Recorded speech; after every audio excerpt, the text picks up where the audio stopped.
محرم میں دو طرح کے موضوعات ہوتے ہیں. ایک تو کربلا کے موضوع کو بیان کیا جاتا ہے، اس پر میں ایک دفعہ بیان چند سال پہلے کر چکا ہوں کہ اس میں معتدل رائے کیا ہے. کبھی موقع ملا تو دوبارہ بیان کر دیں گے انشاءاللہ کہ اس سے ہمیں اسباق کیا ملتے ہیں، اس میں صحیح بات کیا ہے، واقعے کا صحیح پہلو کیا ہے. اس میں افراط و تفرید بہت ہے، مبالغہ آرائیاں بہت ہیں. سیدنا حسین ابن علی رضی اللہ تعالی عنہ کو کربلا میں شہید کیا گیا، یہ بہت بڑا ظلم ہے، اس میں دو رائے نہیں ہو سکتی. اور بڑی بات یہ کہ حکومت کی سرپرستی میں یہ کام ہوا ہے، اس لیے یہ بڑا ظلم ہے. جو اسلامی حکومت تھی، جو ایک خلافت کی دعوے دار تھی، شاید اسلامی تاریخ میں اس سے بدترین واقعہ ہمیں نہیں ملتا. لیکن یہ ایک واقعہ ہے، محرم کا اس سے براہ راست کوئی تعلق نہیں ہے. واقعات تو کسی نہ کسی مہینے میں ہوتے ہیں، کسی نہ کسی تاریخ کو ہوتے ہیں، تو ان واقعات سے عبرت حاصل کرنی چاہیے، نہ کہ ان تاریخوں کو پکڑ کے ہم بیٹھ جائیں کہ چونکہ اس تاریخ کو یہ ہوا تھا تو ہم نے یہ کرنا ہے، اس ڈیٹ کو یہ ہوا تھا تو ہم نے یہ کرنا ہے. ہمیں کسی قیمت بھی اسلام کا دامن ہاتھ سے نہیں چھوڑنا. حضرت حسین رضی اللہ تعالی عنہ جو کربلا میں نکلے تو محرم ہونے کی وجہ سے تھوڑی نکلے تھے، تو سیاسی حالات کو درست کرنے کی نیت سے نکلے. وہ محرم ہوتا تو بھی جاتے، سفر ہوتا تو بھی جاتے، ربیع الاول ہوتا تو بھی جاتے، رمضان ہوتا تو بھی جاتے. اس کا محرم سے کیا تعلق ہے؟ جس چیز کو آپ نے حق پہ سمجھا اس کے لیے آپ نے خروج کیا، اس کے لیے اپنی گردن کٹا دی. غیرت کی شہادت کو ذلت کی زندگی پر ترجیح دی، پورا خاندان کٹوا دیا، مگر غیرت پر سودا نہیں کیا. تو اگر یہ سفر میں آپ کو موقع ملتا تو آپ سفر میں نکلتے، ربیع الاول میں موقع ملتا تو ربیع الاول میں نکلتے، رمضان میں ملتا تو رمضان میں نکلتے. ہمیں کیا کرنا ہے؟ چاہے محرم ہو، چاہے سفر ہو، چاہے ربیع الاول ہو، چاہے ربیع الثانی ہو، جمادی الاولیٰ، جمادی الثانیہ، رجب، شعبان، رمضان، ہمیں حکم یہ ہے کہ شریعت نے ہمیں جو حکم دیا ہم اس سے تجاوز نہ کریں. اسلام کیا آرڈر دیتا ہے ہمیں؟ اسلام ہمیں غم کے موقع پہ بھی احکام دیتا ہے اور خوشی کے موقع پہ بھی احکام دیتا ہے، اس سے ہم نے دائیں بائیں نہیں ہونا. الذین اذا اصابتهم مصیبۃ قالوا انا للہ وانا الیہ راجعون. اہل ایمان کی علامت ہے جب انہیں کوئی مصیبت پہنچتی ہے کیا کہتے ہیں؟ ہم اللہ ہی کے لیے ہیں اور ہم نے لوٹ کر اللہ ہی کی طرف جانا ہے. یہ کہہ کے صبر کرتے ہیں. دیکھو مصیبت کے موقع پہ آپ کے پاس دو آپشن ہیں، یہ قرآن نے دی ہیں. ایک انتقام، انما السبیل علی الذین یظلمون الناس، فرمایا جو کسی پہ ظلم کرے گا اس پہ گناہ ہوگا، جو ظلم کا بدلہ لے گا اس پہ گناہ نہیں ہوگا. وَجَزَاءُ سَيِّئَةٍ سَيِّئَةٌ مِثْلُهَا، قرآن کہہ رہا ہے برائی کا بدلہ اسی کے بقدر برائی. یہ بھی آپشن آپ کے پاس ہے. کسی نے آپ کے ساتھ ظلم کیا، زیادتی کی، آپ ظالم سے بولیں بدلہ لیں، آپ اجازت دی. تبھی تو قرآن نے کہا کوئی کسی کو قتل کر دے فَقَدْ جَعَلْنَا لِوَلِيِّهِ سُلْطَانًا فَلَا يُسْرِفْ فِي الْقَتْلِ. اللہ کہتے ہیں ہم نے مقتول کے وارث کو اجازت دی ہے کہ قاتل سے بدلہ لے لے. ہم نے اس کو یہ قدرت دے دی ہے، ہم نے طاقت دے دی ہے، ہم نے اجازت دے دی ہے. بین الاقوامی لاء تو کہتا ہے کہ قاتل کو آپ قتل نہیں کر سکتے، اس کو یہ ہوگا، عمر قید ہوگی. اللہ کہتے ہیں نہ نہ نہ نہ، کسی کے باپ کو قتل کر دیا گیا، بیٹے کو پرمیشن ہے کہ وہ قاتل سے قصاص لے. حکومت اس میں تعاون کرے گی، قصاص تو یہی لے گا. حکومت کا کام ہے قاتل کو پکڑ کے مقتول کے وارث کے حوالے کرنا. بتا بھائی چھوڑنا چاہتا ہے یا مارنا چاہتا ہے؟ حکومت کا یہ کام ہے. حکومت چھوڑ نہیں سکتی آپشن، کیونکہ گورنمنٹ کا بندہ نہیں گیا ہے. بندہ تو جس کا گیا اس کو تکلیف ہوئی ہے نا. جو سیکولر حکومتیں ہیں وہ انسانوں کو اپنا غلام سمجھتی ہیں، حالانکہ وہ دعویٰ کرتے ہیں کہ ہم انسانوں کو غلامی سے نکال رہے ہیں. اسلام کہتا ہے کسی کے غلام نہیں ہے، کوئی حکومت کا غلام نہیں ہوتا. حکومت کا کام مینجمنٹ ہے اور لوگوں کو ظلم کا بدلہ دلانا ہے، عدل و انصاف فراہم کرنا ہے. دنیا نے کیا کیا؟ قانون سازی کر کے انسانوں کے اوپر تھوپ دی ہے. وہ کیا کیا تھوپی ہے وہ ایک لمبی کہانی ہے. کہ دعویٰ تو یہ ہے کہ ہم آزادی، انسان کو آزاد کر رہے ہیں، آزاد نہیں کر رہے، سب کی غلامی سے نکال کے اپنا غلام بنا رہے ہیں. عورت کو شوہر کی غلامی سے نکالا, ریاست کا غلام بنا دیا. شوہر جو باپ پہ خرچ کرتا, بیوی پہ خرچ کرتا, بولا نہیں باپ بیوی پہ خرچ نہیں کرو, ایک دھیلا بھی تم پہ, ہمیں ٹیکس دو, 40% ہمیں دو اپنی تنخواہ کا. 1 لاکھ کما رہے ہو, 40,000 ہمیں دو, ہماری مرضی, پھر ہم تمہارے باپ کو اولڈ ہاؤس میں کتنا دیں اور تمہاری بیوی کو ہم کتنا دیں, یہ ہماری مرضی, ہمارا ہیڈک ہے, تمہارا نہیں ہے. یہ اسلام ریلیشن کا قائل ہے. ریلیشن شوہر بیوی کا ریلیشن ہے. شوہر بیوی پہ خرچ کرے گا تاکہ بیوی اس سے محبت کرے, بیٹا باپ پہ خرچ کرے گا تاکہ باپ اپنے بچوں کو شوق سے پالیں گے, یہ بڑھاپے میں ہمارا سہارا ہے. آپ نے سارے ریلیشن ختم کر کے لوگوں کو غلام بنا دیا, کس کا؟ ریاست کا. اسی میں یہی ہے کہ اسلام کہتا ہے کسی کے باپ کو قتل کیا گیا ہے, انتقام کی آگ کس میں بھڑک رہی ہے؟ گورنمنٹ میں تھوڑی بھڑک رہی ہے. حکومت کا کیا لگتا ہے بھائی؟ وہ اچھا بھلا تمیز سے بیان چل رہا تھا, محبت سے غصہ آ گیا مجھے, آرام سے چل رہا تھا نا. یہی ہے نا, یہ لبرل لوگوں سے ہمیں واسطہ پڑتا ہے نا, صبح شام گوروں کے گیت گاتے رہتے ہیں بیٹھ کے, مغربی ممالک کے گیت گاتے ہیں, اتنا اچھا سسٹم, اتنا اچھا سسٹم. وہ کیا خاک سسٹم ہے یار یہ, جس میں انسان کو اس کے بنیادی حقوق نہیں مل رہے. آپ کہہ سکتے ہیں ہمارے ملک میں کون سا مل رہے ہیں, تو ہمارے ملک میں اسلام نہ ہونے کی وجہ سے مل رہے ہیں. اسلام ہوتا تو مل رہے ہوتے, اس میں اسلام کا قصور نہیں ہے, یہ تو ہمارے حکمرانوں کا قصور ہے. ڈالر نیچے آ گیا سنا, تھوڑا سا خوش فہمی میں مبتلا ہونے کی ضرورت نہیں ہے. 10 روپے نیچے آئے گا, 20 روپے اوپر جائے گا. یہ تھوڑا سا ڈپریشن کم کرنے کے لیے گورنمنٹ کرتی ہے کہ تھوڑا سا نیچے لا کے دھکا دے کے اوپر لے کے جاؤ. تو یہ سیٹ اپ, خیر یہ ایک الگ تبصرے ہیں. تو اسلام ہے جو آپ کو بنیادی حقوق دیتا ہے. میرے باپ کو اللہ نہ کرے کوئی قتل کر دے, گورنمنٹ کا نقصان نہیں ہے. نقصان کس کا ہے؟ میرا انتقام کی آگ مجھ میں بھڑکتی ہے. اس کا نقصان یہ ہوتا ہے کہ میں قاتل کو تلاش کروں گا, وہ نہ ملے اس کے بھائی کو مار دوں گا, وہ نہ ملے اس کے ماموں کو مار دوں گا, جو ہوتا ہے قبائلی علاقوں میں. اسلام نے اس پہ پابندی لگا دی. نا نا نا نا نا, اللہ کہتے ہیں فقط جعلنا لولیہ سلطانا, دیکھو ہم نے تمہارے جذبات کا خیال کیا ہے, ہم نے تمہیں طاقت دی ہے کہ قاتل سے بدلہ لوگے تمہیں گناہ نہیں ملے گا. اب جب ہم نے تمہیں تمہارا حق دے دیا تو اب حد سے تجاوز نہ کرو. کیا مطلب؟ قاتل کے علاوہ کسی اور سے بدلہ لینے کی کوشش نہ کرو. اس نے آپ کا ایک مہمان مارا, آپ نے کہا ہم اس کے 2 مہمان ماریں گے. یہ کام وہ ایک پنجاب والا چلا گیا نا, پنجاب والا چلا گیا وزیرستان میں, وہاں قبائلی لڑائیاں ہو رہی تھیں, تو وہ کہیں باہر اس کو چارپائی پہ سلا دیا انہوں نے. تو اس کو ڈر لگ رہا ہے یار, ان کی تو دشمنی اٹھا کی رات کو آوازیں آتی, مجھے کو مار پور کے نہ چلا جائے. اس نے دروازہ بجایا, بھائی مجھے اندر سلا. اس نے کہا کیوں, گھبرا کیوں رہا ہے؟ اس نے کہا مجھے ڈر ہے آپ لوگ کی دشمنیوں میں نہ مارا جاؤں. اس نے کہا فکر نہ کرو, وہ ہمارا ایک مہمان مارے گا, خدا کی قسم اس کا 10 مہمان مارے گا. اس نے کہا بھائی اس کا تم 10 مارو 20 مارو, ہم تو مر گئے نا, ہم تو گئے کام سے. تو دیہاتی علاقوں میں چاہے بلوچستان ہو, چاہے اندرون سندھ ہو, چاہے کے پی کے ہو, چاہے پنجاب ہو, یہی ہوتا ہے. جہاں قانون نہیں ہے وہاں کیا ہے, قاتل نہ ملے تو جو ملے اس کو مار دو.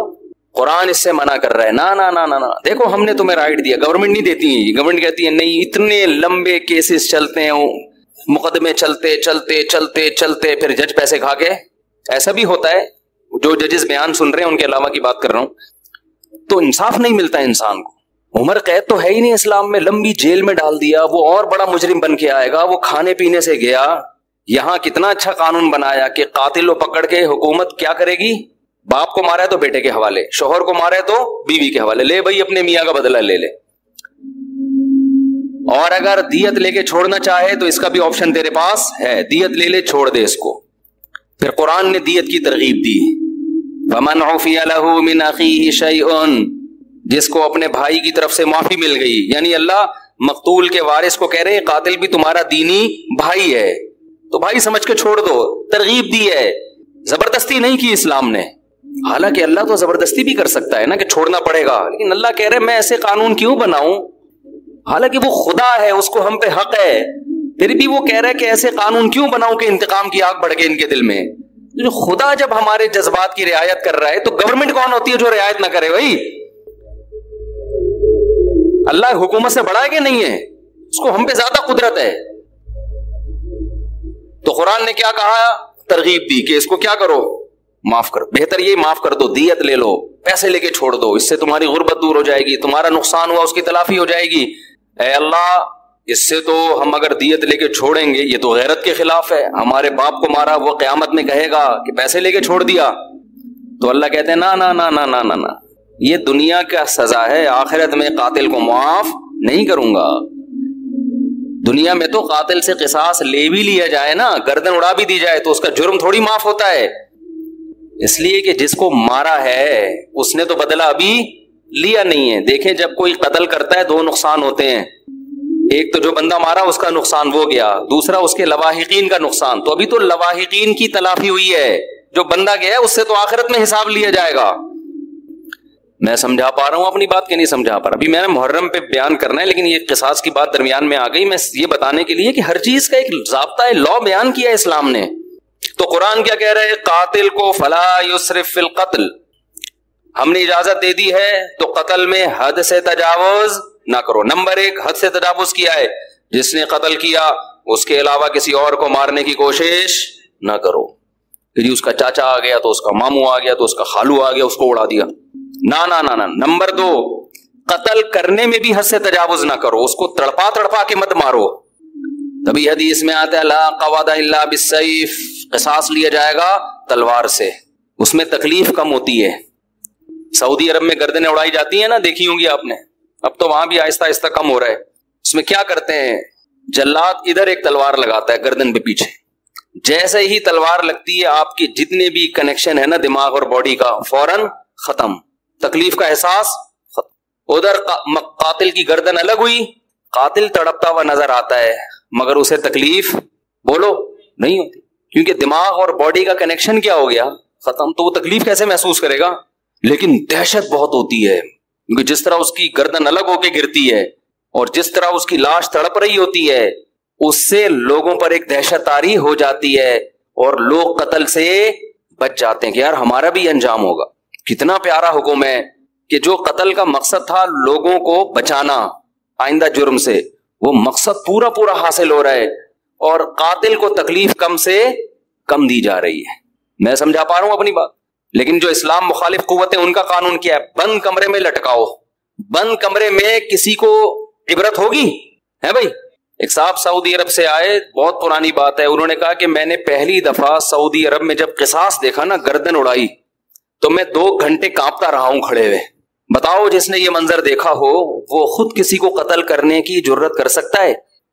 حالانکہ بلوچ تھے، وہ ہمارے دوست تھے اور بڑے مضبوط بلوچ تھے۔ بلوچ تو ویسے ہی مضبوط عام طور پر ہوتے ہیں، بہادر بھی ہوتے ہیں، ان کو وہ کہہ رہے پھر بھی مجھے، میں کیا کر رہا ہوں، ایسے کانپ رہا ہوں۔ تو بتاؤ یہ دہشت کے بعد کوئی ہمت کرے گا؟ لیکن جس کو قتل کیا ہے قصاصاً اس کو تکلیف بولو کم سے کم۔ لیکن جو اسلام مخالف قانون ہے وہ ہے پھانسی۔ بند کمرے میں کیا کرتے ہیں؟ پھانسی لٹکا دیتے ہیں، اس میں قتل ہونے والے کو تکلیف اور اذیت بے انتہا ہے۔ گلا گھونٹ کے مارو کسی کو، آپ اپنا گلا گھونٹیں تھوڑی دیر کے لیے، اندازہ ہو جائے گا اس میں کس قدر اذیت ہوتی ہے۔ لیکن عبرت کا پہلو اس میں کیا ہے؟ 0، کیونکہ بند کمرے میں چھپا کے ہوتی ہے۔ ایک نقصان تو یہ۔ دوسرا نقصان، جب کھلے عام قصاص لیا جاتا ہے جو اسلام کا حکم ہے، اس میں معافی کا آپشن بہت زیادہ ہے۔ جو قاتل مقتول ہے نا، اس کے وارثوں کو پبلک کہے گی کہ یار اس کو کیا کرو، چھوڑ دو، ہمیں ترس آ رہا ہے، ساری دنیا کے سامنے چوک پہ بٹھائے ہوئے اس کو گردن اڑانے کے لیے، چھوڑو یار دیت لے کے کیا کرو، بولو نا معاف۔ اس وقت زیادہ ترس آتا ہے لوگوں کو، اس بات کا امکان ہے کہ قاتل معاف کر دے۔ اور بہت سے ایسے واقعات ہوئے ہیں جب چوک پہ لایا گیا اور جلاد تلوار لے کے کھڑا ہوا ہے، لوگوں نے آ کے درخواستیں کی چھوڑ دو، تو مقتول کے وارثوں نے کیا کہا؟ معاف کیا۔ بہت ہیں۔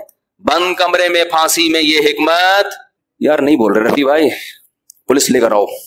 جملہ آپ کو جو سینٹینس جو ہے جملہ کمپلیٹ کیا کریں، جس سے مجھے احساس ہوتا ہے کہ دیکھو میں پوری بیداری کے ساتھ بیان کر رہا ہوں۔ 1.5 پراٹھے کھا کے بیٹھا ہوں میں یہاں پہ، مجھے ڈاکٹر کہہ رہے ہیں کہ نہیں پراٹھے نہیں کھاؤ، یہ عمر پراٹھوں کی نہیں ہے، کوئی بھی عمر نہیں ہے پراٹھوں کی۔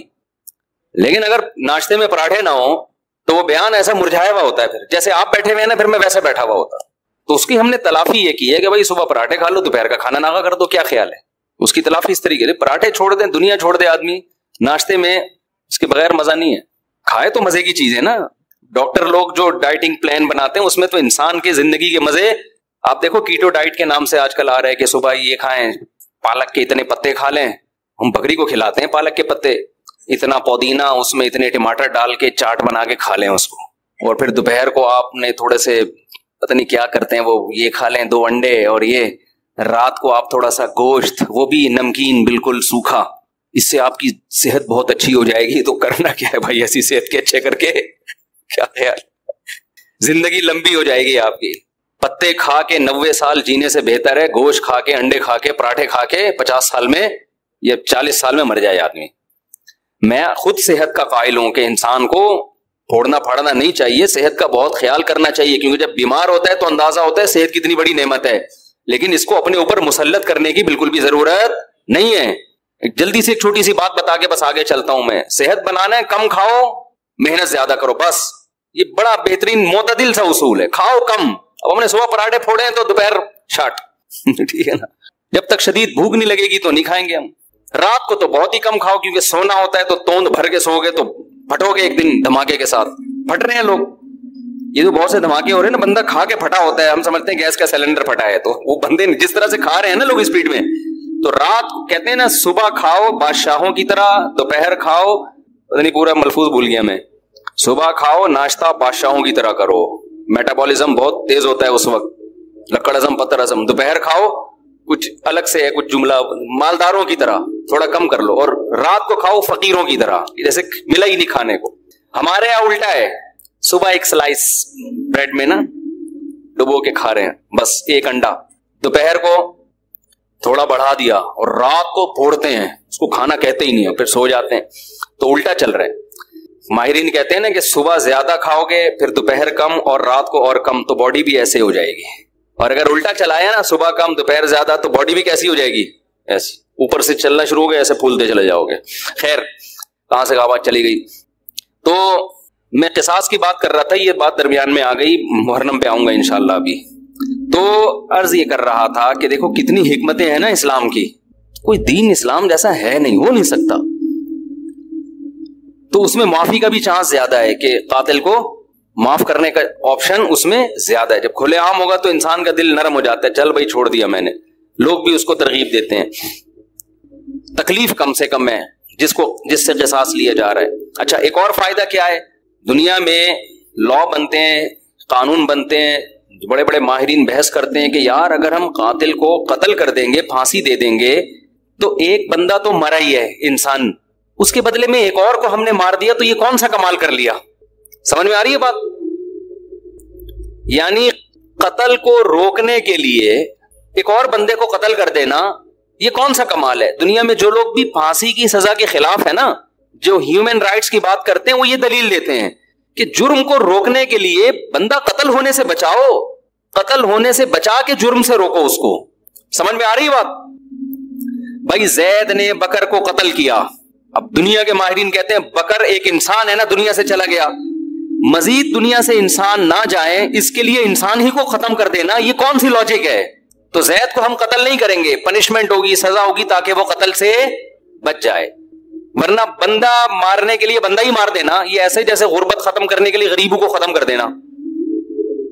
بھئی غربت ختم کرنے کے ایک طریقے سارے غریبوں کو کنٹینر میں بند کر کے بم سے اڑا دو، غربت کیا ہو جائے گی، ختم. تو وہ یہ دلیل دیتے ہیں کہ یار انسانیت کو قتل سے روکنے کے لیے کہ انسان ہی کو قتل کر دینا، کیونکہ زید نے بکر کو مارا، غلط کیا، تو زید بھی تو بکر جیسا ہے نا، جتنا قیمتی بکر کا خون اتنا ہی قیمتی زید کا خون، تو اس کو قتل نہیں ہونے دیں گے ہم. یہ انسانوں کی لاجک ہے جو خدا کے قانون کے مقابلے میں اس کی کوئی حیثیت نہیں. قرآن نے اس لاجک کا جواب دیا ہے. یہ پہلے بھی لوگ تھے اس طرح کی باتیں کرتے تھے. قرآن نے کہا وَلَكُمْ فِي الْقِصَاصِ حَيَاتٌ يَا أُولِي الْأَلْبَابِ، اے عقل مندو، وہ لوگ جن کی عقل صحیح کام کرتی ہے، سنو، ہم جو کہہ رہے ہیں کہ قاتل کو قتل کر دو، تو اس قتل میں انسانیت کا قتل نہیں ہے، انسانیت کی بقا ہے. ایک مارو گے کروڑوں بچیں گے، اور اگر ان کو جیل میں ڈال ڈال کے چھوڑتے رہو گے نا تو قتل دنیا میں ختم ہونے کے بجائے بڑھے گا. اور یہ جو تمہاری لاجک ہے کہ بکر کا خون جتنا قیمتی تھا زید بھی اتنا ہی قیمتی ہے، اس لاجک کا جواب یہ کہ بڑے نقصان سے بچنے کے لیے چھوٹا نقصان برداشت کیا جاتا ہے. زید کا خون قیمتی ہے مگر اتنا نہیں جتنا معصوم لوگوں کا خون قیمتی ہے. ان معصوموں کے خون کی زیادہ قیمت ہے، قاتل کے خون کی اللہ کی نظر میں قیمت نہیں ہے. سمجھ میں آ رہا ہے کہ نہیں آ رہا؟ اس بے قیمت خون کو بہانے سے قیمتی خونوں کی حفاظت ہو جائے گی. تو اللہ نے ایک نظام بنایا ہے، جو میں اصل بات عرض کر رہا تھا. اب کیا ہے، میں اصل موضوع کی طرف آتا ہوں دوبارہ. اللہ تعالیٰ نے محرم بھی دیا ہمیں، سفر بھی دیا ہمیں، ربیع الاول بھی دیا ہمیں پچھلی قوموں کے واقعات بھی سنائے، یہود و نصارہ کے. قرآن کہتا ہے یہود و نصارہ نے اپنے دین کو کھیل اور تماشا بنا لیا. لہو و لعب، کیا مطلب لہو و لعب بنا لیا؟ جن احکامات کو فوکس کیا گیا تھا نا تورات اور انجیل میں، ان احکامات سے غافل ہو گئے اور اپنی طرف سے احکامات گڑ گڑ کے ان کو فالو کرنا شروع کر دیا. سمجھ میں آ رہی ہے بات؟ یہاں تک کہ ان میں بھی پھر اختلافات شروع ہوئے. کسی نے کہا یہ صحیح ہے، کسی نے کہا یہ غلط ہے. اختلاف ہوتے ہوتے ہوتے ہوتے حدیث میں آتا ہے 72 فرقوں میں ڈیوائیڈ ہو گئے. وہ کتنے فرقوں میں؟ 72. کیونکہ جب نئی نئی چیزیں ایجاد کی ہیں نا تو نئی چیزوں کی بریکیں کیا ہوتی ہیں؟ بولو، فیل. مثلا آپ نے کہا ربیع الاول میں ہم یوں بھی کریں گے، نبی کے نام پہ یہ بھی کریں گے، وہ بھی کریں گے. تو بھئی جب آپ دن منا رہے ہیں تو کچھ لوگوں نے کہا پھر کیک بھی کاٹیں گے، پراپر سالگرہ منائیں گے. کچھ نے اس کی مخالفت کی، کچھ نے حمایت کی. مخالفت کرنے والوں کے پاس بھی کوئی دلیل نہیں ہے، اس لیے کہ جس بیس پہ آپ مخالفت کر رہے ہو کہ یہ صحابہ سے ثابت نہیں ہے، تو جو آپ کر رہے ہو وہ کہاں سے ثابت ہے؟ تو ٹکڑوں میں بٹنا، فرقوں کے اندر فرقیاں نکلنا شروع، فرقوں کے اندر فرقیاں. پھر بعض نے کہا ہم 12 ربیع الاول کو عید کی نماز بھی پڑھیں گے، کیونکہ جب عید کا دن ہے تو نماز بھی ہونی چاہیے، اور ہو رہی ہے بعض علاقوں میں عید کی پراپر نماز. اس پہ انہی کے علماء نے اعتراض کیا کہ بھئی عید کی دو عیدوں کی نمازیں ثابت ہیں، 12 کو نماز ثابت نہیں ہے. اس پہ سوال اٹھا کہ جب آپ دوسرے پہ رد کرتے ہو تو کہتے ہو یہ ثابت نہیں ہے، تو جو کام آپ نہیں جو کر رہے ہو عید کے علاوہ بھی تو بہت سارے کام کر رہے ہیں آپ 12 ربیع الاول کو، یہ کہاں سے نبی سے ثابت ہیں، صحابہ سے ثابت ہیں؟ نہیں، یہی بات میرا خیال ہے. جب آدمی کی بیس مضبوط نہیں ہوتی نا تو وہ فرقوں میں اور تفرقے میں بٹتا چلا جاتا ہے. وہ فرقے سے فرقیاں، فرقیوں کی پھر ذیلی فرقیاں، وہ ہوتے ہوتے اتنا کچومڑ بن جاتا ہے کہ سمجھ میں نہیں آتا کہ میں اس کو فالو کروں یا اس کو فالو کروں. میں سمجھا پا رہا ہوں اپنی بات؟ تو نبی نے فرمایا بنی اسرائیل 72 میں، میری امت 73 فرقوں میں تقسیم ہوگی.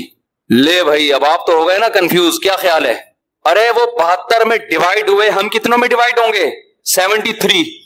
اب آپ بتاؤ اگر نبی صرف اتنی بات بتاتے آگے نہ ہوتا تو ہم تو پاگل ہو جاتے کہ نہیں ہو جاتے؟ مجھے لگ رہا ہے آپ نہ پاگل ہوں گے نہ عقل مند ہوں گے. پاگل ہو جاتے ہیں نا کہ یار ہم تو اتنے کنفیوز ہو جائیں گے. کون سا لوگ مجھ سے آ کے کہتے ہیں سمجھ میں نہیں آتا کون سا مولانا درست ہے، گرین چینل صحیح ہے کہ وائٹ چینل صحیح ہے کہ بلیک چینل صحیح ہے، کالے کپڑے پہنے کہ سفید کپڑے پہنے کہ پیلی چپل پہنے کہ نیلی چپل پہنے، چپلوں میں، کرتوں میں، ٹوپیوں میں، بغیر ٹوپی والے.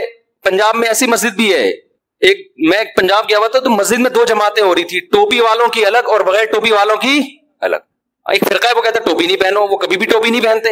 ایک ٹوپی والوں کی الگ ہو رہی تھی اور بغیر ٹوپی والوں کی الگ ہو رہی تھی. تو فرقے در فرقیاں، یہ فرقیاں لفظ میں نے خود نکالا ہے، فرقی یہ ہے نہیں عربی میں، لیکن یہ اردو میں یہی اچھا لگ رہا ہے. جیسے مولانا ہوتے ہیں نا، ہمارے سر میں مولانا کا مطلب مولانا، مولوی کا مطلب تھوڑا سا چھوٹا قسم کا. اور ایک حضرت نے ایک لفظ نکالا تھا مولوی، جو بالکل جس کو کچھ بھی نہ آتا ہو لیکن مولانا بن کے گھوم رہا ہو.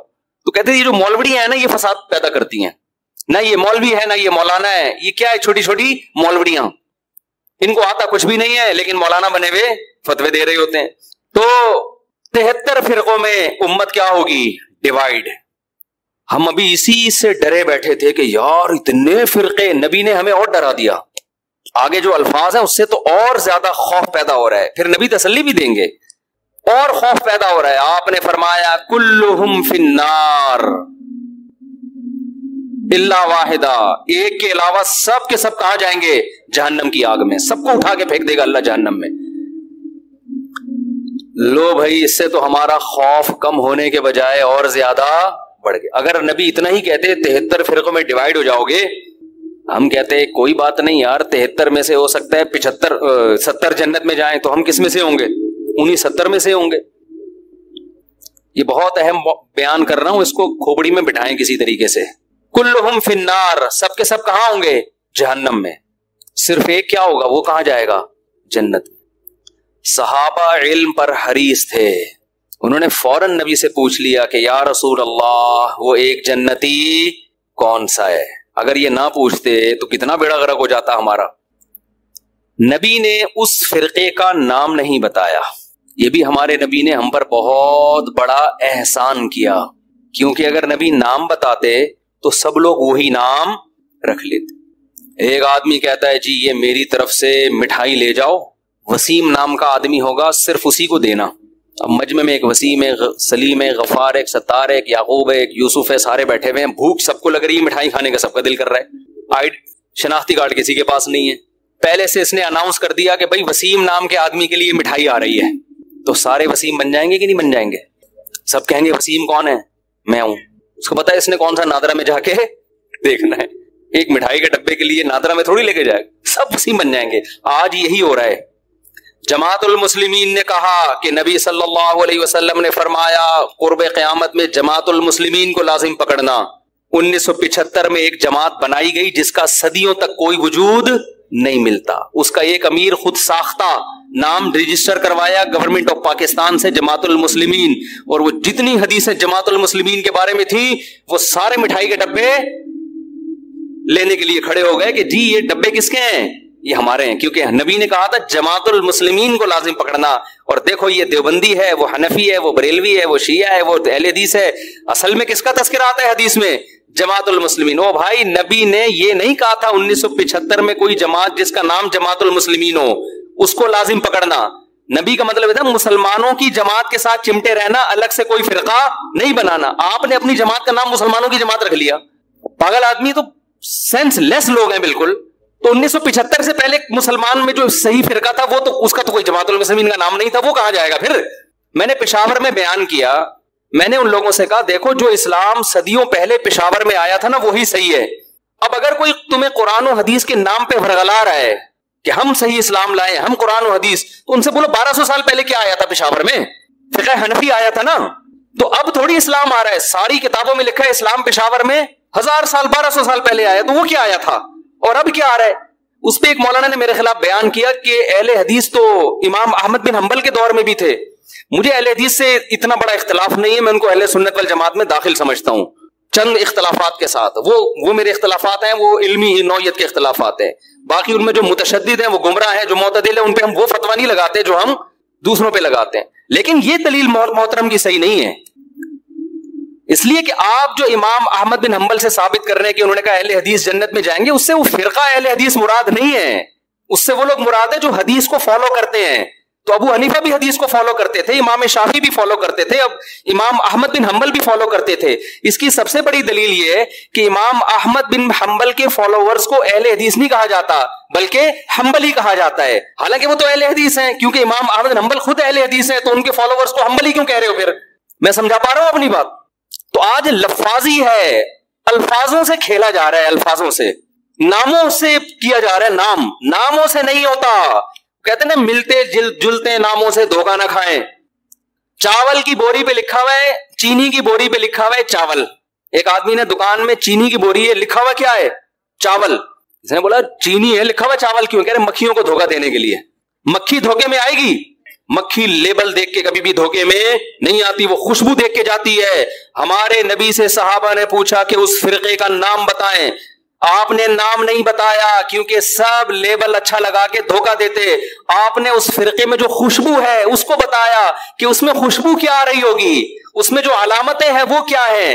جہاں اسمیل آ رہی ہو نبی اور صحابہ کی, اس اسمیل کی طرف چلے جانا. اور جہاں نبی کو لغت سے نکال دیا یا نبی کو تو رکھا ہوئے صحابہ کو نکال دیا, اس کے قریب اس کے لیبل اور نام کو دیکھ کر جانے کی کوشش نہ کرنا. آج ہمارا لوگ خون پی لیتے ہیں, کئی طلاقیں دے رہے ہیں, 3 طلاقیں. جس کو دیکھو سعودی عرب کے بن باز کا فتویٰ, صالح العثیمین کا فتویٰ, ان 2 مفتیوں کا فتویٰ کہ بھی سعودی عرب یہ کہہ رہا ہے کہ 3 طلاقیں ایک ہوتی ہیں. میں کہتا ہوں تم نے کلمہ سعودی عرب کا پڑھا ہے یا نبی اور صحابہ کا کلمہ پڑھا ہے؟ کوئی ایک صحابی دکھا دو جس نے 3 طلاق کو ایک کہا ہو, اور میں درجنوں دکھاؤں گا آپ کو. یار آپ لوگوں نے صحابہ سے بھی زیادہ سعودی عرب کے علماء کو بنا لیا ہے. یہ تو 15ویں صدی کے علماء ہیں. وہ کہتے ہیں وہ حدیث کوٹ کرتے ہیں, اس حدیث کا مطلب صحابہ نے کیا سمجھا؟ کسی ایک صحابی نے اس حدیث کا وہ مفہوم لیا جو سعودی علماء لے رہے ہیں. میں سعودی علماء کے خلاف نہیں ہوں, ہم سے زیادہ بہتر ہوں گے, ہم سے تقویٰ میں, للہیت میں, علماء کا ادب ہمارے لیے ضروری ہے. مگر آپ نے جب تقلید کرنی ہے تو آپ سعودی علماء کی کرو گے یا صحابہ کی؟ صحابہ کی کرو گے آپ. آپ فقہ حنفی کو نہیں مانتے, آپ شافی کو نہیں مانتے, صحابہ کو تو سب مانتے ہیں نا. کوئی ایک صحابی دکھا دو جس نے 3 طلاق کو ایک کہا ہو. حتیٰ کہ جو صحابی 3 کو ایک کہنے والی حدیث بیان کر رہے ہیں وہ بھی 3 کو کتنی کہتے ہیں؟ 3 کہتے ہیں. اس کا مطلب اس حدیث کا وہ مفہوم نہیں ہے جو بن باز مراد لے رہے ہیں. ایسے تماشے ہو رہے ہیں نا طلاقوں کے بعد آج کل. شوہر طلاقیں دیتا ہے, بیوی اپنی مرضی کا فتویٰ, بیوی کو رہنا ہے تو اہل حدیث سے فتویٰ لا رہی ہے, نہیں رہنا تو حنفیوں سے فتویٰ لے کے آ رہی ہے. قرآن نے جہاں طلاق کے مسائل بیان کیے وہاں اللہ نے کہا کہ اللہ کی آیات کو, اللہ کے حکام کو مذاق نہ بناؤ. اہل حدیث حضرات علماء کی انتہائی عزت کے ساتھ, لیکن میں یہ اپنا رونا میں ان کے سامنے روتا ہوں کہ آپ لوگوں کی وجہ سے طلاق کے احکام مذاق بن چکے ہیں اس وقت. آپ اس پہ دوبارہ سے تحقیق کریں. اس لیے ہم کہتے ہیں لوگوں کو مجتہدین کو فالو کرو, ان کا علم آج کے مولویوں سے زیادہ, وہ قرآن و حدیث کو آج کے لوگوں سے زیادہ بہتر سمجھتے تھے. ہم قرآن حدیث کے مقابلے میں ابو حنیفہ کو فالو نہیں کرتے, خوب سمجھ لو. ہمارا یہ رائے ہے, فتویٰ ہے, جو صحیح حدیث کے مقابلے میں ابو حنیفہ کو فالو کرے گا کافر ہو جائے گا. گمراہ تو دور کی بات ہے.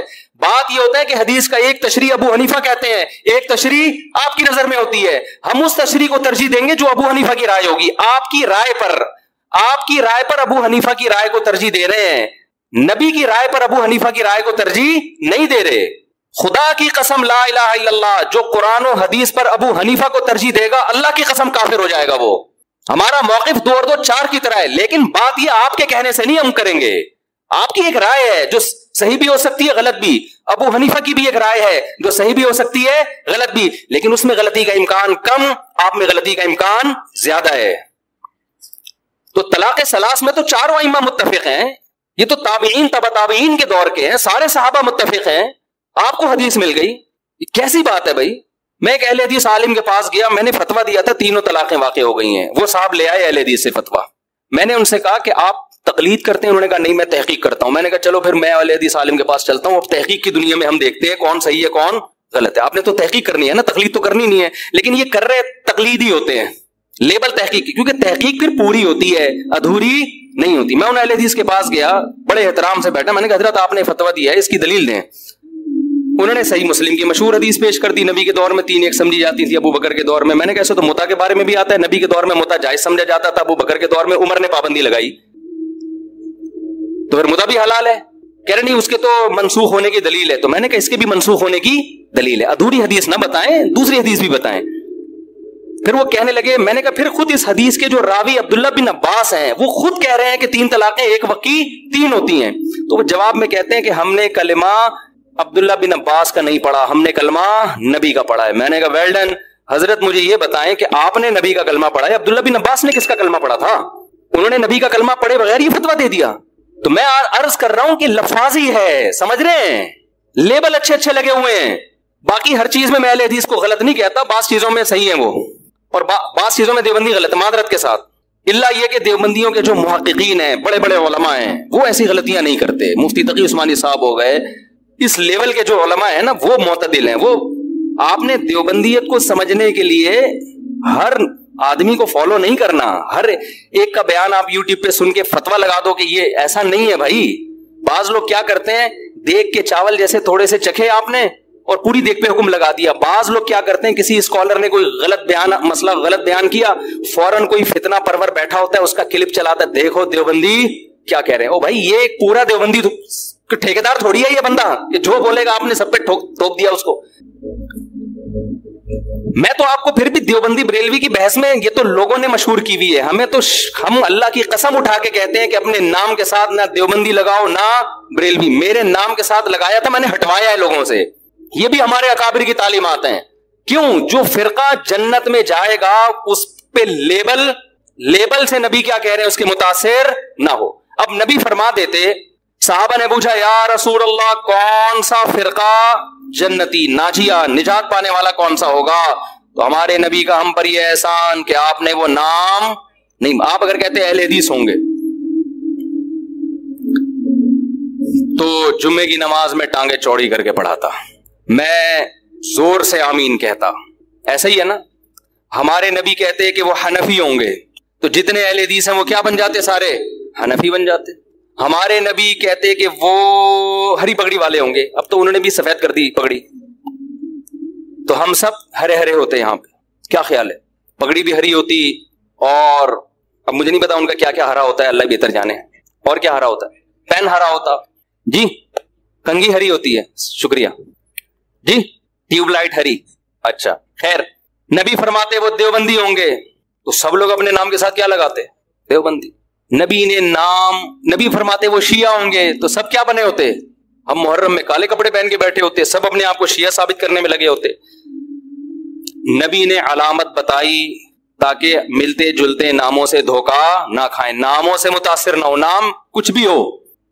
اول تو ہمارا نام مسلم رکھ دیا ہے قرآن نے, تو ہم سب کیا ہیں؟ مسلم ہیں, جس کو اردو میں مسلمان کہا جاتا ہے. ہمیں کسی اور شناخت کی بالکل ضرورت نہیں ہے. سوال پیدا ہوتا ہے پھر یہ مشہور کیسے ہو گئے دیوبندی بریلوی؟ میں بار بار کہتا ہوں یہ لوگوں نے نام دیے ہیں آسانی کے لیے. مثال کے یہ لوگ کیوں نام دیتے ہیں؟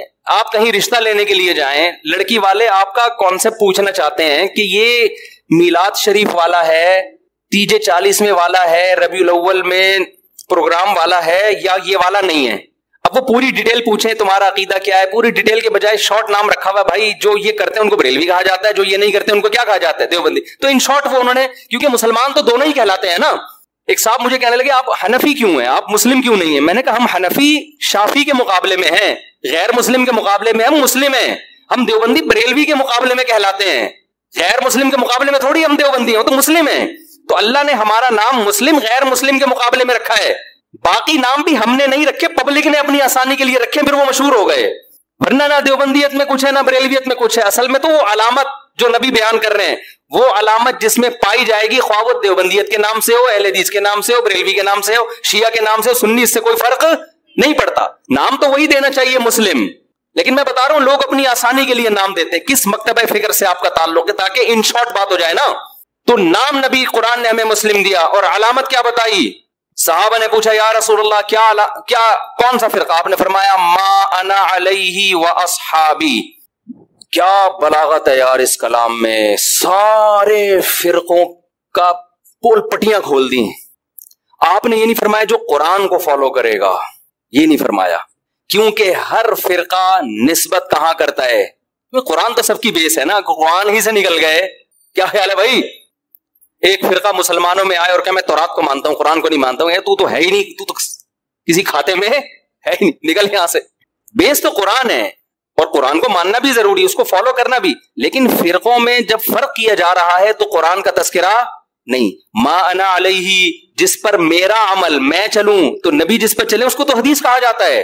اور یہ بھی نہیں فرمایا حدیث, کیونکہ حدیث قول, عام طور پر حدیث کا اطلاق قول پر ہوتا ہے. بخاری میں ایک روایت آ گئی, مسلم میں ایک روایت آ گئی, لوگ اس کو حدیث سمجھتے ہیں. نبی کا جو پراپر عمل رہا ہے, کس پر آپ صلی اللہ علیہ وسلم عمل کر کے گئے ہیں, اس کو آج کل کے لوگوں نے حدیث سے خارج کر دیا. مثال کے طور پر امام مالک حدیث لے کر آتے ہیں ہاتھ باندھ کے نماز پڑھنے کی, فتویٰ دیتے ہیں ہاتھ چھوڑ کے نماز پڑھی جائے. میں مسجد نبوی میں بیٹھا ہوا تھا, ایک صاحب تقریر کر رہے تھے اردو میں. سارے فتنے وہاں اردو اسپیکنگ جا کے پھیلاتے ہیں, عرب میں نہیں عام طور پر یہ تشدد. اس سے کسی نے پوچھا کہ ہاتھ چھوڑ کے نماز پڑھنا کیسا ہے؟ انہوں نے کہا بالکل ناجائز, بدعت. کیوں؟ حدیث میں آتا ہے ہاتھ باندھ کے نماز, ہم حدیث کو فالو کریں گے, امام مالک کو فالو نہیں کریں گے. اتنی سختی سے امام مالک پہ رد کیا. میں نے کہا اس جگہ امام مالک نے کئی سال بیٹھ کے درس دیا ہے, اس نے ان کی شخصیت کا بھی احترام نہیں کیا. عوام یہ میسج لے کے جا رہی ہے کہ قرآن و حدیث کا اس کو پتا ہے, امام مالک کو پتا نہیں تھا, حالانکہ وہ تو تبع تابعین میں سے ہیں. حدیث میں آتا ہے ان قریب ایک شخص پیدا ہونے والا ہے مدینہ میں, جس کی طرف پوری دنیا سے علم کے لیے لوگ آئیں گے. اکثر علماء اس طرف گئے, اس سے مراد امام مالک ہیں. اکثر علماء اس طرف گئے. اتنے بڑے عالم کا مذاق اڑا دیا آپ نے. آپ یوں کہہ سکتے تھے کہ حدیث میں آتا ہے کہ ہاتھ باندھ کے نماز. امام مالک نے دیکھا کہ مدینہ والے ہاتھ چھوڑ کے نماز پڑھ رہے ہیں. امام مالک نے اس سے دلیل پکڑی کہ انہوں نے صحابہ کو دیکھا ہوگا, اور صحابہ نے کس کو دیکھا؟ نبی کو. تو اگرچہ باندھنے کا تذکرہ ہے, لیکن نبی کا آخری عمل کیا تھا؟ ہاتھ چھوڑ کے. تو امام مالک کی رائے میں یہ دلیل ہے, وہ کہہ رہے ہیں کہ حدیث میں تو ہمیں باندھنے کا تذکرہ ملتا ہے, لیکن جو عمل مل رہا ہے ہمیں پریکٹیکلی, جو تواتر مل رہا ہے وہ چھوڑنے کا مل رہا ہے.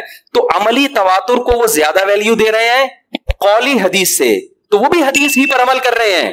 پھر آپ ایک رائے بیان کر دیتے کہ بھئی ان کی رائے بھی ٹھیک ہے, دلیل ان کی بھی بنتی ہے, لیکن ہم حدیث کے ظاہر کو دیکھتے ہیں, بھئی باندھنے کا تذکرہ ہے تو ہم کہتے ہیں نبی نے جو چھوڑ کے نماز پڑھی ہوگی, ہو سکتا ہے وہ کسی عذر سے پڑھی ہو, یا ہو سکتا ہے کہ جی وہ آسانی کے لیے, یہ بتانے کے لیے کہ یہ بھی جائز ہے. تو ادب کا تقاضا یہ کہ مان لیے جائیں، لیکن اگر کوئی امام مالک کی رائے کو فالو کر رہا ہے تو ہم اس کو بھی برا نہیں کہیں گے. یہ انداز ہوتا تو میرا خیال ہے زیادہ اچھا ہوتا. لیکن آج کل کے اسکالرز جو قرآن حدیث کے ٹھیکیدار بنے ہوئے ہیں، ان کا یہ اسٹائل بولو نہیں ہے. ان کا یہ اسٹائل ہے کہ حدیث مجھے آتی ہے، باقی سارے جاہل ہیں.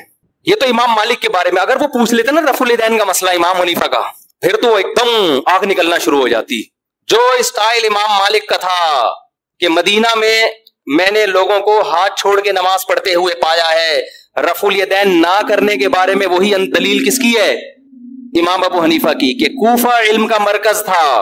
کوفہ میں عبداللہ بن مسعود اور علی رضی اللہ تعالیٰ عنہ کے آ کے آباد ہوئے. یہ دونوں صحابہ علم میں دوسروں سے بہت زیادہ تھے. ان کے شاگرد جتنے بھی کوفہ میں تھے رفع الیدین نہیں کرتے تھے.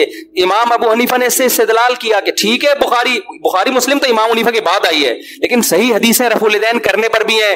لیکن یہ جو آخر میں نہیں کر رہے اتنے سارے صحابہ، تو یہ اس کی علامت ہے نبی نے آخر وقت میں ترک کر دیا تھا.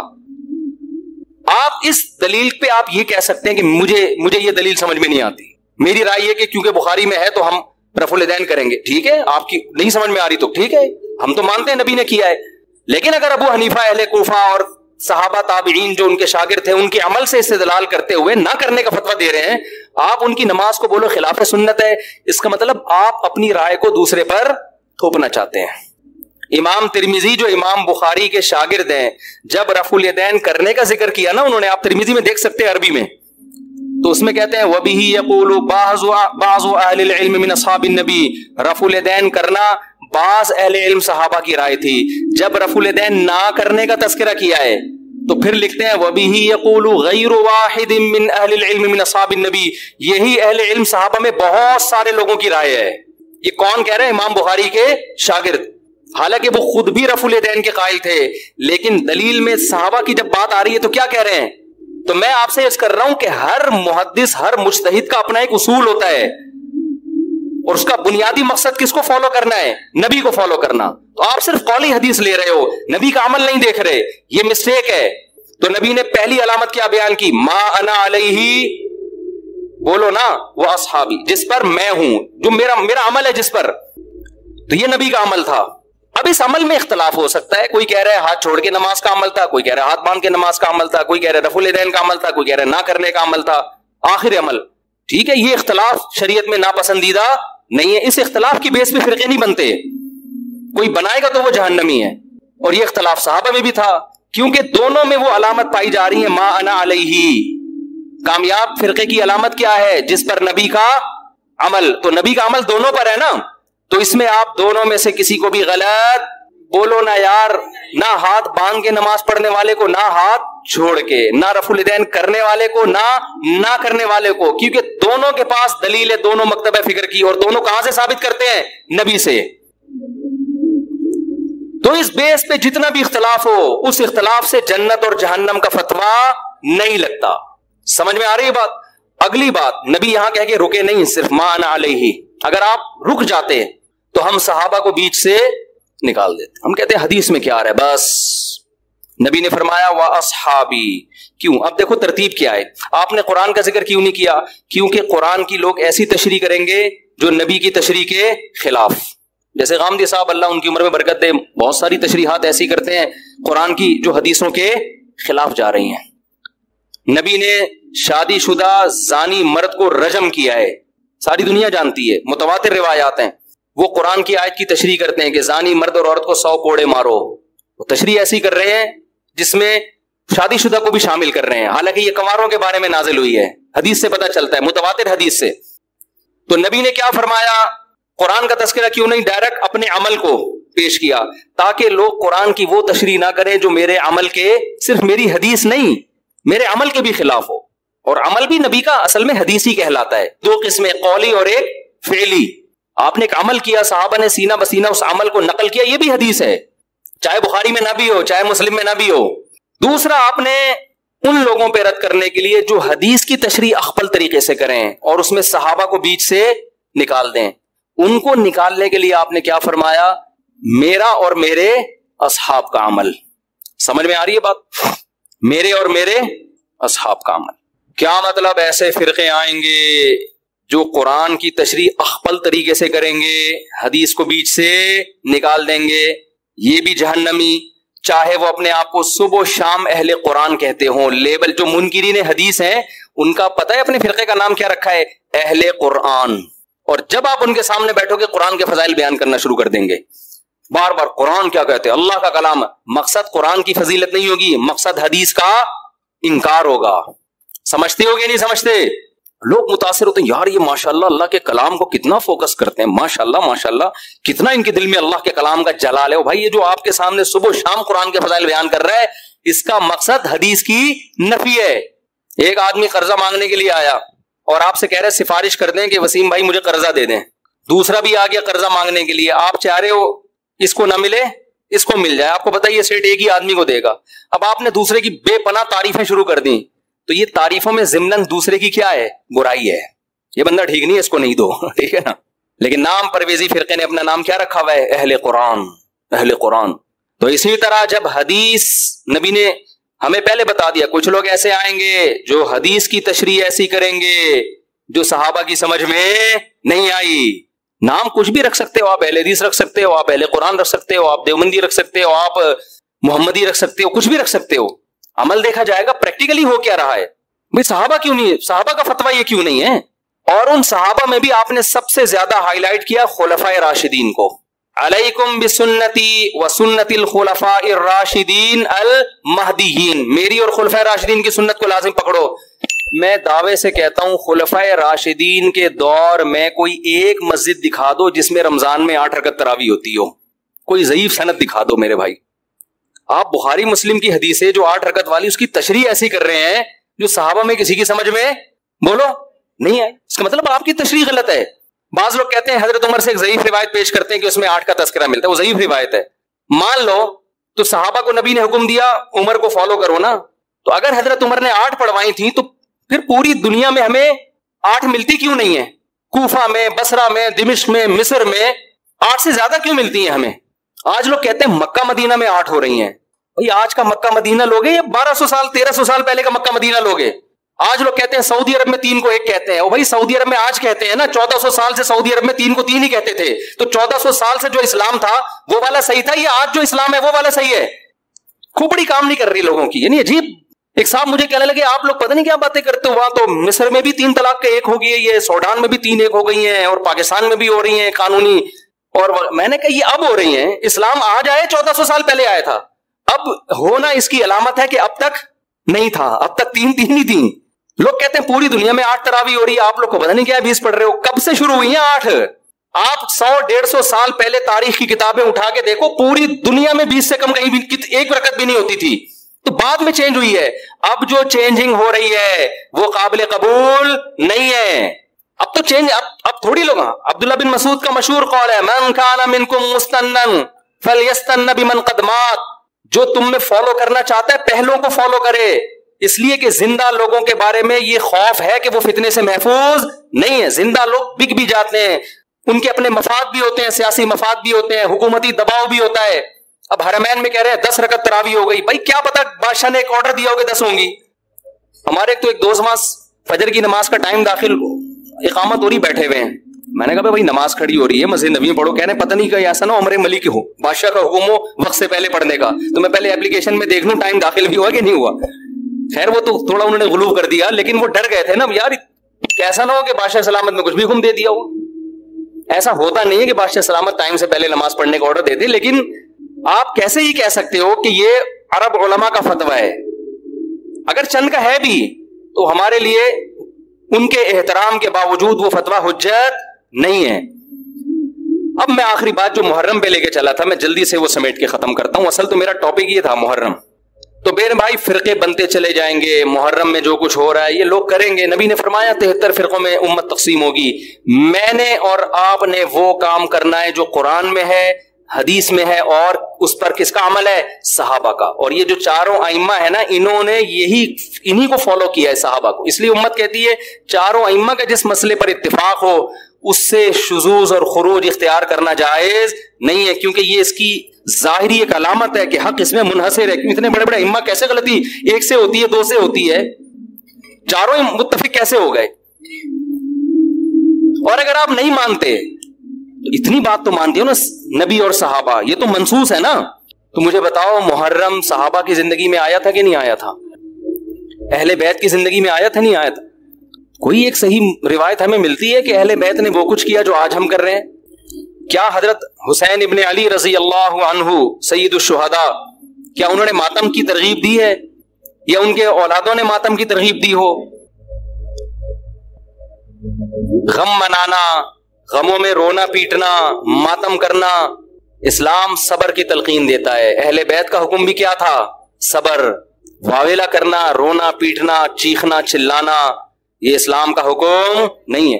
بعض لوگ استدلال کرتے ہیں کہ فلاں موقع پہ نبی صلی اللہ علیہ وسلم روئے، فلاں موقع پہ فلاں صحابی روئے. غم کے موقع پہ روئے ہیں، غم کا موقع گزرنے کے بعد اس تاریخ آنے پر روئے، ایسا ہمیں تذکرہ بولو نہیں ملتا.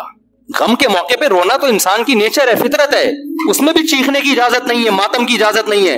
این جب صدمہ پہنچے اس وقت آپ کو ماتم کی اجازت نہیں، نبی نے لعنت فرمائی ہے. تو صدمہ گزرنے کے 1 سال بعد اس تاریخ کو آنے پر کہاں سے اجازت ہو گئی؟ میں تشدد کا قائل نہیں ہوں، میرا مقصد یہ نہیں ہے کہ آپ جو لوگ یہ کر رہے ہیں ان کو جا کے چھیڑیں، تنگ کریں. ہمارا ملک فرقواریت اور لسانی اور فرقوارانہ جھگڑوں کا متحمل نہیں ہے، مار دھاڑ اور نفرت والی تقریریں کرنا نہیں ہے. میرا مقصد تو اہل سنت والجماعت کو یہ بتانا ہے کہ آپ ایک فیصلہ کرو، آپ ادھر ہو یا ادھر ہو. آپ کے اصول کچھ اور ہیں، ان کے اصول کچھ اور ہیں، ان کو ان کے اصولوں پہ چلنے دیں. جب نبی نے کہہ دیا نا 73 ہوں گے تو 73 ہو کے رہیں گے. آپ فرقواریت ختم نہیں کر سکتے. آپ نے سلیکٹ کرنا ہے کہ صحیح کون ہے غلط کون ہے. آج لوگ کہتے ہیں فرقواریت ختم ہو جائے، میں نے کہا نہیں ہو سکتی ختم بھائی. نبی نے کہہ دیا 73 فرقے ہوں گے، کیسے ختم ہوگی؟ آپ نے سلیکٹ کرنا ہے، گائیڈ کرنا ہے کہ صحیح کون ہے، اپنے لیے سلیکشن کرنی ہے، ان میں صحیح کون ہے میں وہاں جاؤں گا. آپ کے پاس بہت سارے آپشن ہوتے ہیں دنیا میں بھی، تو آپ سارے آپشن ختم کر دیتے ہو. کئی رشتہ آیا آپ کے لیے، بہت ساری لڑکیاں ہیں، آپ نے کہا یہ ٹھیک ہے باقیوں کو بم سے اڑا دو. او بھائی آپ کو جو سمجھ میں آیا آپ اس سے شادی کر لو، بلکہ اس سے بھی نہیں 3 اور سے کر لو. اور لڑکی کے پاس ایک آپشن ہے، تو بھائی جو سمجھ میں آ رہا ہے اس سے کر لو، باقی وہ دوسرا جو مرضی آپ کے بھلا سے آپ کہیں اس کو مار دو، کیونکہ وہ غلط آدمی کا رشتہ میرے پاس آیا ہے، بندہ ٹھیک نہیں ہے، ابا اس کو مروا دو.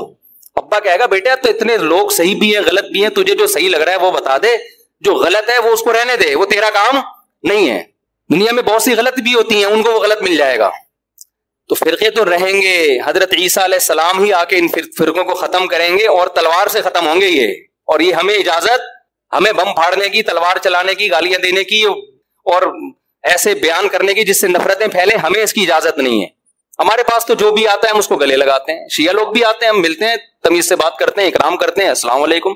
مذہب پہ بحث نہیں کرتے ہم، کیوں؟ ہمیں پتہ ہے خام خواہ کا جھگڑا ہوگا، جو سیکھنے آنا چاہے بات کر لیتے ہیں اس سے. ہم تو ہم نفرتوں کے قائل نہیں ہیں، نہ ہم تشدد کے قائل ہیں. ہم تو آپ کو یہ بتا رہے ہیں کہ آپ فیصلہ کرو کہ آپ ہو کس کیٹیگری میں.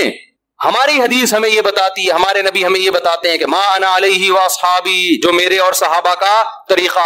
ہمارے نبی پہ محرم بھی آیا، صحابہ پہ محرم بھی آیا، جو انہوں نے کیا ہم بھی وہی کریں گے. ہمارے نبی کی زندگی میں ربیع الاول آیا، صحابہ کی زندگی میں خلفائے راشدین کی زندگی میں آیا، جو انہوں نے کیا ہم بولو نا وہ کریں گے. انہوں نے کیا کیا؟ صبر کیا ہے. غم کے موقع پہ کیا کیا ہے؟ صبر کیا ہے. تو ہم بھی کیا کریں گے؟ صبر. یا ہمیں اجازت دی ہے قاتل سے قصاص لیں. حضرت حسین کے قاتل اگر آج ہمیں مل جائیں، ہم انشاءاللہ ان کو زندہ نہیں چھوڑیں گے. جب نہیں ہے ہمارے پاس، ہمارے دور میں نہیں ہے، تو اللہ سے ہم دعا کرتے ہیں اللہ ان سے انتقام لے قیامت کے دن. حضرت حسین کے خون کا بدلہ لے اللہ ان سے، اور لے گا، اللہ کیوں چھوڑے گا. لیکن اگر ہم نے اس حدود سے تجاوز کر کے ہم نے وہ کچھ کیا جو اللہ اس کے رسول کی منشا کے خلاف ہے، تو میرے بھائی جہاں قاتلوں سے سزا لی جائے گی، اللہ ہمیں بھی نہیں چھوڑے گا. کہ یہ کون سی اہل بیت کی تعلیمات تھی جس پر تم عمل کر رہے ہو؟ سفید لباس اسلام میں پسندیدہ ہے، ٹھیک ہے، نبی نے ہر رنگ کا لباس پہنا ہے. پسند کس کو کیا؟ سفید کو. وہ محرم میں بھی پسندیدہ، وہ سفر میں بھی، وہ ربیع الاول میں. جیسے ہی رشتہ میسر ہو، اسلام حکم دیتا ہے نکاح میں تاخیر نہ کرو، چاہے محرم ہو. محرم ہے تو سفر تک ڈیلے نہ کریں، سفر میں رشتہ ملا تو ربیع الاول تک ڈیلے نہ کریں. ویسے بھی میرے بھائی جس نے 4 شادیاں کرنی ہوں گی، وہ اگر ڈیلے کرنا شروع کر دے تو اس کی ہو گئی. پھر اسلام میں تو یہ کہ جلدی نکاح کرو، محرم میں بھی کریں. جو نہیں کر رہے ان کو چھوڑ دیں، اپنے ان کا فرقہ ہے، ان کا مسلک ہے، چھیڑے نہیں کسی کو، جا کے بحث نہ کریں. دفتروں میں بحثیں خامخواہی شروع ہو جاتی ہیں. آپ نے اپنے بارے میں فیصلہ کرنا، میں کدھر ہوں، میں کدھر کھڑا ہوں. جو کالے کپڑے پہننے دیں، نہ ان پہ طنز کریں، نہ ان پہ ہوٹنگ کریں، یہ جائز نہیں ہے. سے نفرتیں پیدا ہوں گی. جو کر رہا ہے کرنے دو. آپ کے بچے جب پوچھیں ابو انہوں نے کالے کپڑے پہنے, بولیں بیٹا ان کا فرقہ ہے, ہم لوگ اس فرقے کے نہیں ہیں, ختم ہو گئی بات.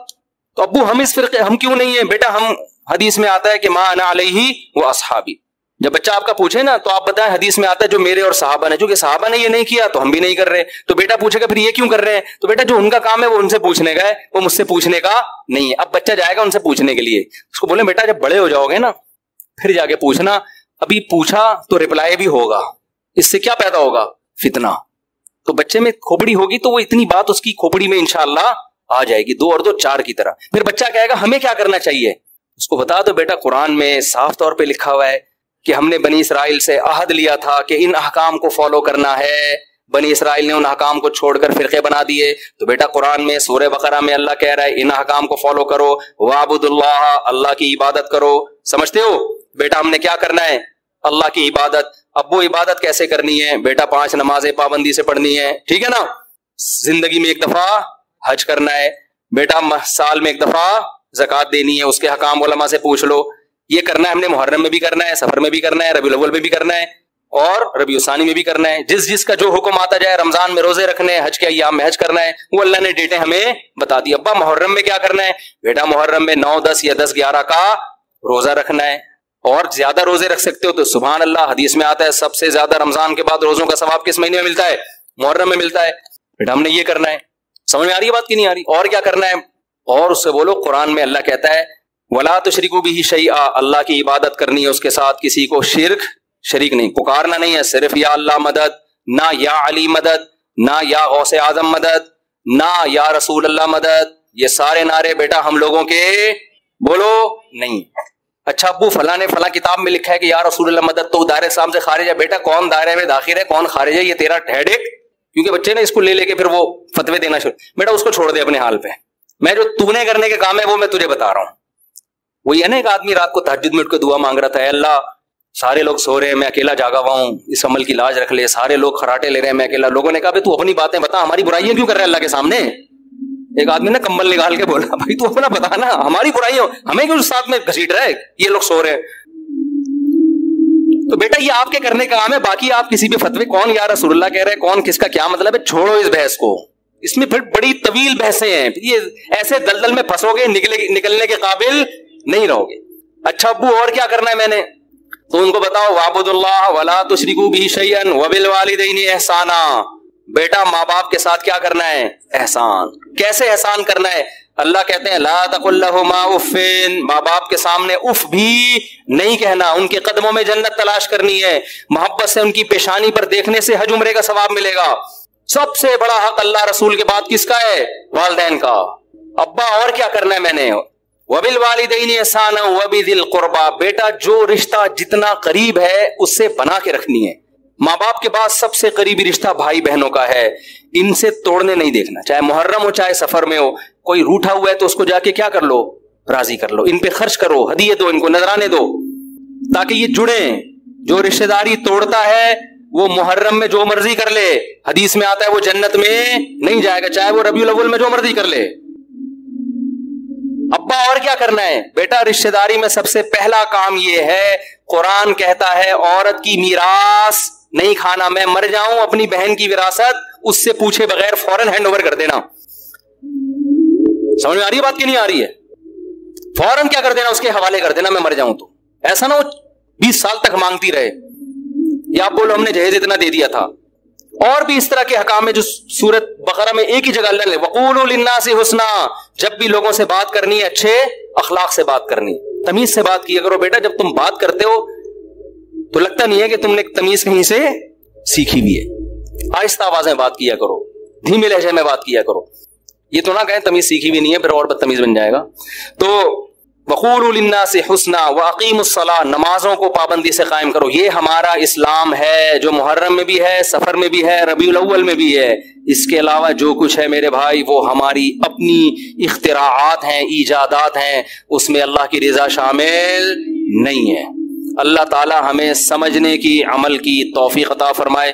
جمعے کے بیان کے بعد تھوڑی دیر مسائل کا سیشن ہوگا. آپ لوگوں نے بھی کچھ پوچھنا ہے تو پوچھ سکتے ہیں, جانا ہے تو جا سکتے ہیں. یہ میں نے آج بیان میں جو حضرت حسین رضی اللہ عنہ کے لیے سید الشہداء کا لفظ استعمال کیا تو حدیث میں یہ حضرت حمزہ کے لیے استعمال ہوا ہے، اس کو کریکشن کر لیں۔ حضرت حسن اور حسین کو سیدہ شبابی اہل الجنہ، جنت کے نوجوانوں کا سردار کہا گیا ہے۔